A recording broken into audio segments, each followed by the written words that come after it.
Et lui, il est parti la ramener. Il n'y en a pas le général Toto. Il n'y en a pas une mission pour aller traquer un commandant du bataillon. Jamais, plus grand jamais. On a fait appel à tous les commandants du bataillon de blinder, ainsi de suite. Chacun vienne aimablement pour qu'on s'assoie au niveau de Bata pour discuter le dernier mot. On n'a pas... C'est bon, d'autres questions. C'est bon. Vous voyez votre neutralité dans cette affaire. Ça dit que vous vous faites apparaître dans des situations qui ne vous font même pas exister. Hein? Vous n'avez dans cette prise de pouvoir, ni en amont, ni en aval, vous-même vous guettiez le pouvoir. Vous attendiez que ça n'aille pas entre Toto et Dadis pour que vous veniez. La question. Question, est-ce que vous reconnaissez que Toumba est le parrain de Dadis? Moi, je ne le reconnais pas. Très bien. Et si Dadis lui a fait venir aide de camp, c'est parce que c'est en connaissance de cause. Oui ou non? Parce que n'importe qui n'est pas aide de camp d'un chef d'État. Je n'en sais rien, comme le président lui-même est là, Oui. il pourra s'expliquer. Vous, en tant que ministre, qu'est-ce que vous pouvez dire? Je n'en sais rien. Très bien. La rencontre. Vous avez fait apparaître Toumba comme ce Jean Valjean dans Guy Descartes. Toumba, médecin de son état. Est-ce qu'il avait besoin? Il a tous les produits. C'est lui qui offre. Et il avait pour ministre d'ailleurs monsieur le colonel Diaby qui était très généreux. Est-ce qu'il avait besoin d'aller vous voir pour que Dadis lui aida à avoir quelques comprimés pour sa maman? Par pitié, je l'ai accepté par pitié. À cause de sa maman, je l'ai pris sa main pour envoyer sur le président Dadis. Est-ce que vous comprenez ma question? Un médecin qui va voir un militaire, donne-moi des produits. C'est possible ça?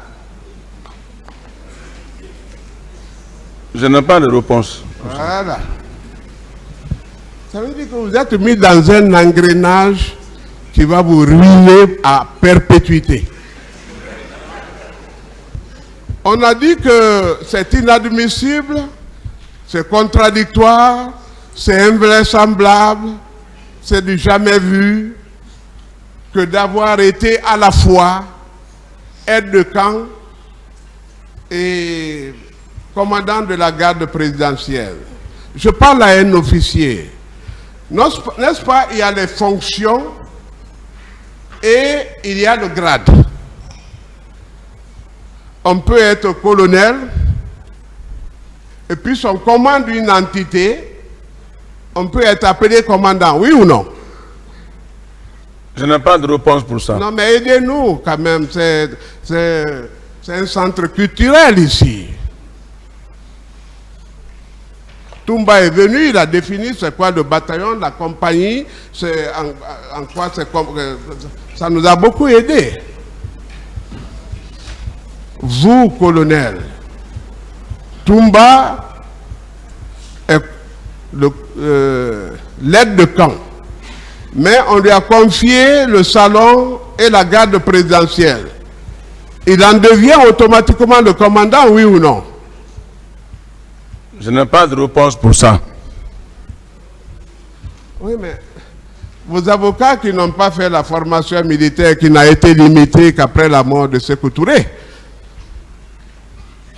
ne le comprennent pas. C'est pourquoi j'avais voulu pour leur intention. Hein? On vous a aussi dit que les recrues n'avaient été formées que pendant 2 mois, 1 mois, pardon, 2 mois et demi. Comment ces recrues pouvaient-elles être déployées pour un combat? Est-ce que réellement on avait besoin d'être parfait pour aller tuer des militants dont le seul tort n'a été que d'avoir exprimé un droit constitutionnel, qui n'avait que des pancartes. Est-ce qu'on avait besoin d'une formation pour ça? Je n'en sais rien de la formation de ces miliciens, je n'en sais rien, j'ai attendu. Ça s'est passé sous vos yeux. D'autres questions. Ils ont été accueillis là. Une partie, vous les avez logés dans un hôtel à l'aéroport. Vous-même. C'est pas vrai. Oui, mais est-ce que c'était nécessaire qu'ils soient formés pour aller au stade du 28 septembre? Je n'en sais rien. Voilà la parole d'officier. Vous n'avez jamais été poursuivi. Et les gamins, vous avez répondu non. Après tas de crimes commis.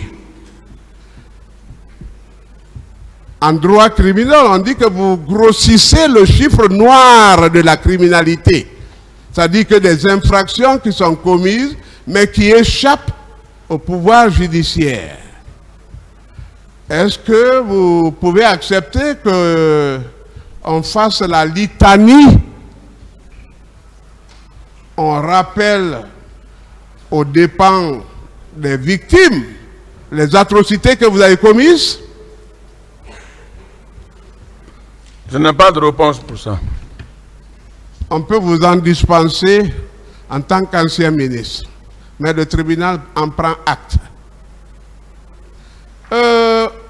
On a parlé de l'arrestation de Sir Alphonse. Et vous l'avez passé en filigrane comme ça, comme si c'était de l'initiative de Toumba.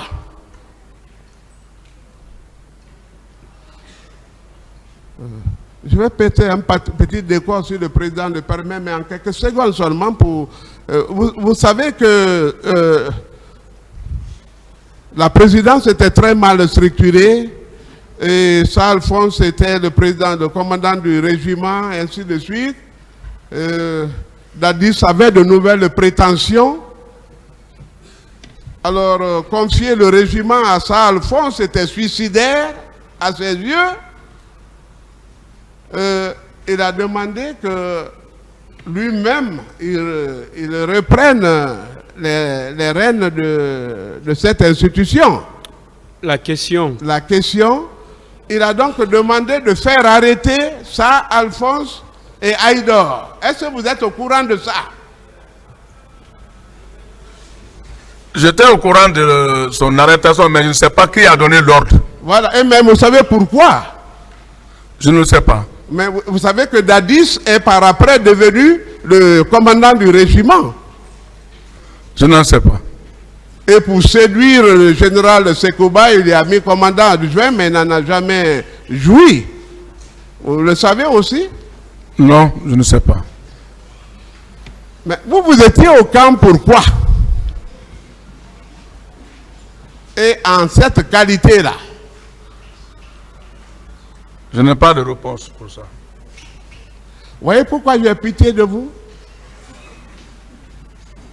Je vous plains, sincèrement. Je crains de décevoir mon client. On a parlé de la sortie de Toumba. Parce que là, quand même, vous refusez de comprendre. Pour la petite histoire, la question viendra, Monsieur le Président. Souffrez un peu. Posez la question, s'il vous plaît. Est-ce que vous savez pourquoi Toumba est sorti? Posez la question. Est-ce que Toumba est sorti? Dans quelles circonstances Toumba est sorti? Je ne sais pas. C'est parce que... Je peux répondre, Monsieur le Président? C'est parce que... Si vous avez la réponse, ça ne sert à rien de poser la question. Est-ce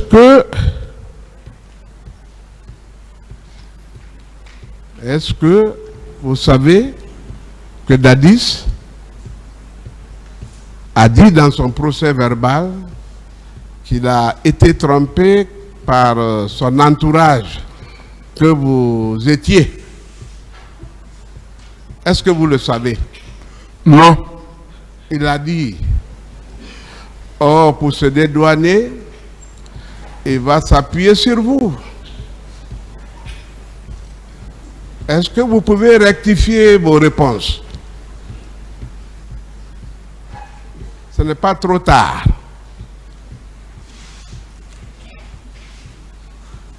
C'est une question? Oui. Vous maintenez vos réponses? Vous maintenez les réponses passées? Je n'ai pas de réponse. Ok, merci. Vous dites que Dadis avait une tentative de démission, qu'il a d'ailleurs pleuré. Décrivons les larmes là. Vous qui l'avez vu pleurer, à quoi ça ressemblait? Moi, je n'ai jamais vu le président pleurer.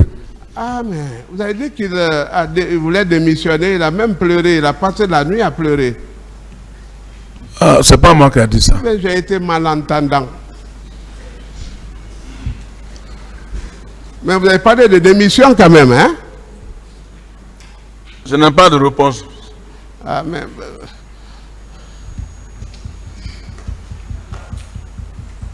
ça veut dire que vous l'avez trahi. La mission n'a pas réussi. Toumba n'a pas été arrêté. Et l'opération suicide au stade a tourné au vinaigre. La communauté internationale s'en prend à moi. Je suis même obligé de me retirer dans ma chambre et de la recevoir, même là, dans mon lit. Est-ce que vous ne vous rendez pas coupable de tout ce qui lui arrive? Rapidement, monsieur le... S'il vous plaît, s'il vous plaît.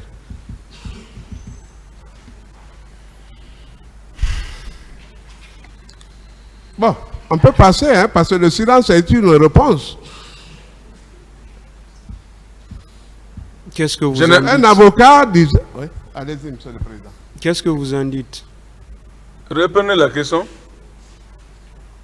Dadis pleura, comme Jésus d'ailleurs. Je vous ai dit de commenter ces pleurs-là, à quoi ça ressemblait, et qu'est-ce que ça exprimait. Ça, il a répondu à cette question. Voilà, donc il a répondu, ça va. Bon, c'est bon. La rébellion dont parle votre avocat. On parle des milices. On dit que la milice n'est requise qu'en cas de rébellion, que dans le cadre de la rébellion. Mais vous êtes de 1960. Vous avez vécu la révolution avec la milice. Elle était bien organisée, bien structurée. Et dès que vous vous présentez, c'était halte, on dit prêt pour la révolution, et puis voilà, c'était ça. Est-ce que c'était dans le cadre de la rébellion, ça? Non. Voilà. Donc, dites à votre avocat que sa jeunesse, c'est son excuse. Bon, pas d'attaque, laissez, oui, laissez, bon, voilà, laissez ces conseils, s'il vous plaît. Quand le tribunal parle, vous vous levez. Je ne sais pas pourquoi. Pas pourquoi vous ne pouvez pas vous ressaisir. C'est le temple de l'égratignure. Hein? Continuez, maître. Oui, laissez tout en laissant ces conseils tranquilles. Bon, hein. Écoutez. Voilà. Allez-y. Sur l'interdiction de sortie des militaires. Vous êtes militaire vous-même. Je crois que vous êtes militaire. Et le président a interdit à tous les militaires. Il aurait interdit parce qu'on ne sait pas. Parce que tout ce qui se passe contredit cette thèse. Mais à supposer un seul instant qu'il est interdit à tous les militaires de sortir. Ce sont des mesures de dernière heure pour couvrir un crime. Hein? Mais pourquoi vous êtes sortis? Et pourquoi ce sont les militaires bon, pas qui ont plusieurs commis ces questions à la atrocités? fois, maître. Pas plusieurs questions à la fois. Okay. Posez les questions une à une, s'il vous plaît. Le président pourquoi vous êtes sorti, hein? C'est la première question. Voilà. Interdiction de sortie, c'était vérifié? Si, parce que j'ai eu l'ordre du président, verbalement. Est-ce que le président avait interdit de sortir? Est-ce que le président avait interdit de sortir? Pour tous les militaires. Ou pour vous-même? Moi, il m'avait donné l'ordre d'aller faire une mission. Ok. Mais les autres militaires étaient consignés, n'est-ce pas? Bien sûr. Mais ce sont eux qui sont sortis. Mais vous, expressement, vous, colonel Pivi, il vous a autorisé de sortir. Est-ce que vous n'étiez pas dans son secret? Est-ce que ce n'était pas le plan B? Parce que l'autre, c'était pour se couvrir devant la communauté nationale et internationale. Mais en dessous... Si vous posez plusieurs questions avec des commentaires, on ne comprendra rien. N'expliquez pas, posez la question. Posez la question directement. Est-ce que c'est pas parce que vous et lui, vous étiez en entente particulière? Je n'ai pas de réponse. Pourquoi vous êtes sorti alors qu'il y a une interdiction? Dites-lui, mais donnez-moi un ordre de mission. Je n'ai pas de réponse. Très bien. Ok. Je crois que mon confrère a déjà parlé de ses passeports et autres. En vain, on a essayé de vous arracher des aveux. Vous confirmez désormais que vous étiez un ministre sans portefeuille? Si, j'étais un ministre sans portefeuille. Après tous ces efforts fournis, est-ce que vous pensez que vous avez eu une juste et équitable rétribution, une bonne récompense?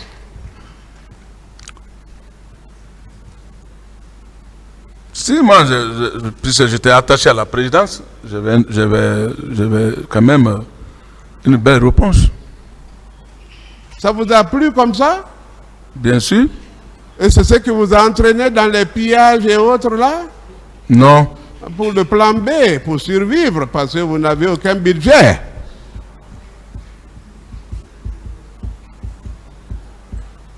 Vous voyez des faits justificatifs que vous pouviez utiliser pour votre défense. Je n'ai pas de réponse pour ça. Pas de réponse.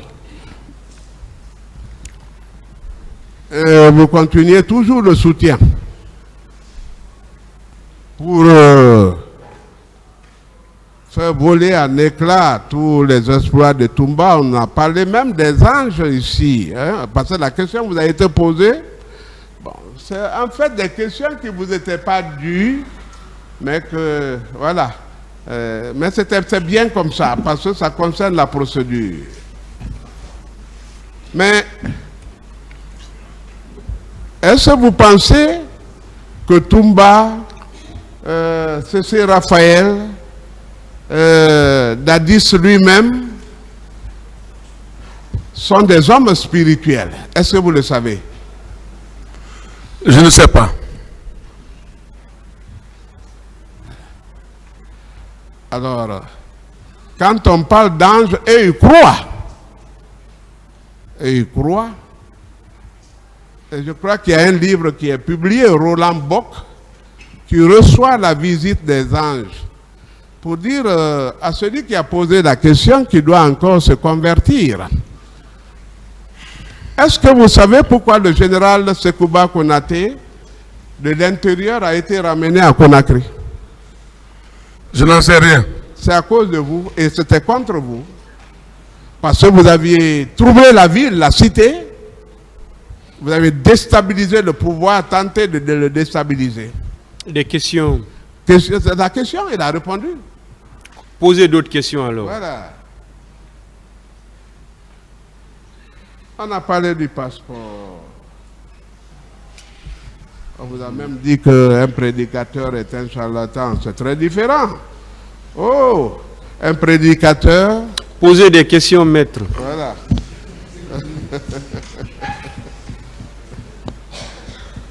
D'accord. Nous allons aller au camp Samori. Au camp Samori. Vous confirmez, monsieur mon colonel, que là, il y avait des corps. L'ancien ministre des Finances était là. Vous aussi. À l'infirmerie là-bas, et vous êtes rendu derrière le camp Samori. Est-ce que vous n'avez pas connaissance de ces corps-là? Je n'ai pas de connaissance de ces corps-là. C'est un point très important parce que nous y tenons, le peuple de Guinée tient à ça, mais je ne voudrais pas que ça vous machine. Les 57 corps, comment vous les avez baptisés? Comment vous les appeliez? Les 57 corps dont parle le docteur Diaby, c'était des corps qui avaient été... Vous avez posé une question, laissez-le répondre. Oui, allez. Ce que je connais, les 57 corps, comme a dit le ministre de la Santé, ces corps ont été restitués à leurs parents. Il veut savoir comment vous les appeliez. Vous leur avez donné quel nom? C'est ce qu'il veut savoir. Ah bon, à mon niveau, moi, je n'en sais rien de ça. Ce sont les portés disparus. Parce qu'on ne pouvait pas les rendre aux familles. C'était atroce. D'autres questions? Invivable. Le bataillon, hier vous avez dit que le bataillon d'infanterie de Camayen relevait du salon, donc de Toumba. Vous le confirmez? Bataillon de Camayen comme de Koundara, tout ça, ça relève du salon. Le bataillon d'infanterie relève du quartier général, du camp Samori. C'est très sérieux ce qui vous concerne. Est-ce que vous êtes doté d'un talkie-walkie? Et surtout le 28 septembre, l'avez-vous? Moi, je n'ai pas, 28 septembre, je n'ai pas été là-bas, je n'avais pas un talkie. Même votre voiture est équipée quand même. Vous n'êtes pas n'importe qui, sécurité présidentielle. Au moins un minimum de... Est-ce que vous aviez un talkie-walkie? Non. D'autres questions, maître? Ok. Donc vous n'avez rien appris entre Koya et Conakry Manéa. N'est-ce pas? Quel sentiment après le décès, c'est-à-dire que l'autre a été décapité, l'officier là, comment il s'appelle? Bégré. Vous avez vu le corps, et vous travaillez ensemble, c'est un de vos sujets. Quel sentiment? Quand j'ai senti leur mort, ça jouait pour nous tous aussi parce que nous, on voulait qu'eux soient vivants pour qu'ils soient devant la justice. Non, je vais parler de l'atrocité de sa mort. Parce que c'est comme un boucher qui livrait à la vente la viande de bœuf. Qu'est-ce que ça vous a dit? Ah bon, moi je n'en sais rien de cette partie. Non, humainement, personnellement, qu'est-ce que vous vous êtes dit à la maison?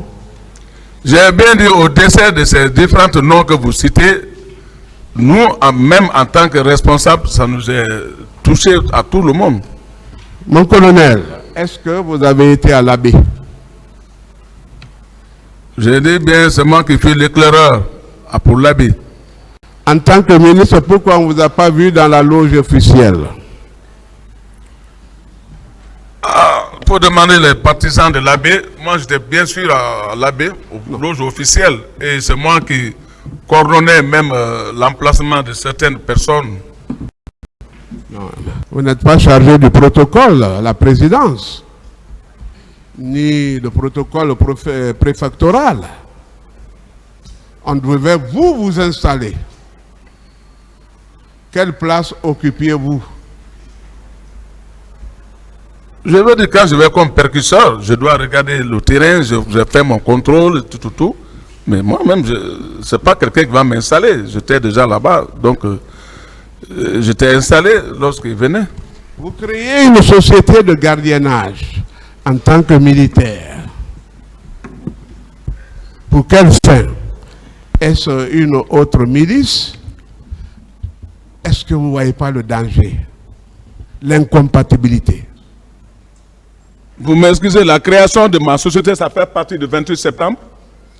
Vous ne posez pas de questions. Bon, ok. Vous répondez. Je n'ai pas de réponse. On en a besoin parce que là, il faut... Poser d'autres questions. Ok, très bien. À quel moment vous avez signé votre procès verbal parce que vous dites qu'il vous a été fait par coup de fil? À quel moment vous l'avez signé? J'ignore maintenant la date. Mais vous l'avez quand même signé. Vous pouvez demander mon avocat, j'ignore la date. Ah, donc l'avocat est au courant que vous avez signé. C'est qu'il a approuvé. Ici avec mon avocat, c'est ici qu'on a, ici là, j'ai été interviewé. Donc c'est fait par des professionnels qui avaient affaire à un résistant et qui, par leurs moyens, ont réussi à lui arracher les paroles. C'est ça? Quand nous sommes venus ici, ça c'était dans le calme. Non, dès lors que c'est signé, je crois que vous êtes d'accord sur toute la ligne, sur tout ce que vous avez dit. Je ne suis pas d'accord. Oui, c'est ça. Vous avez signé devant votre avocat et tout ce que vous avez régné ici est acquis au débat. Je vous remercie, Monsieur le Président. L'audience est suspendue.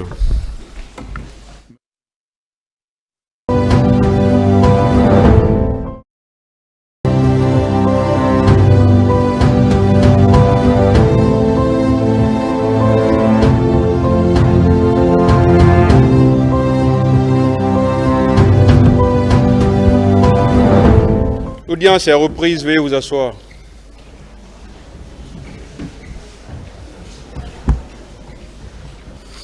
Ministère public contre M. C.C. Raphaël Abba et autres. M. Claude Pivy, venez s'il vous plaît.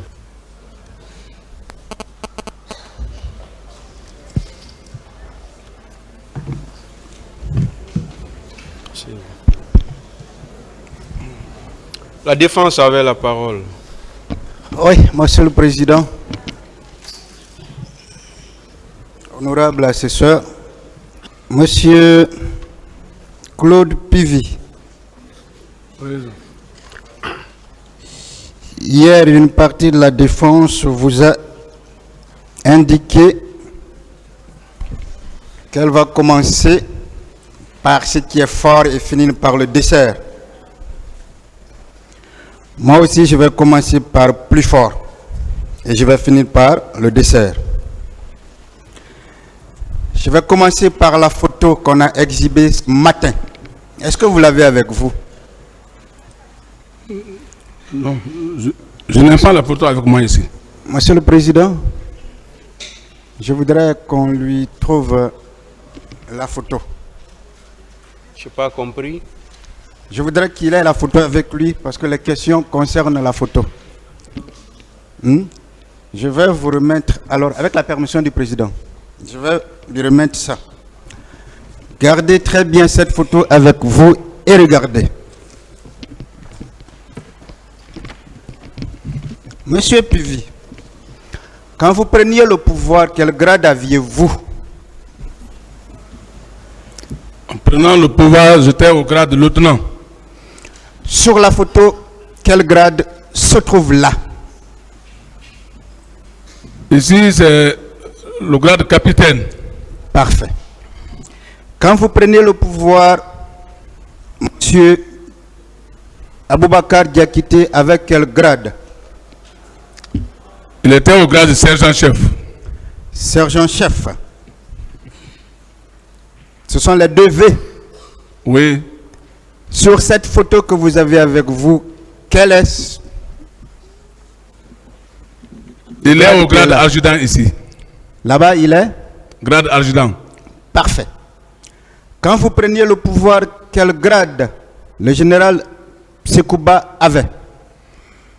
Quand on prenait le pouvoir, le grade c'était le grade colonel plein. Et sur cette photo, c'est quel grade?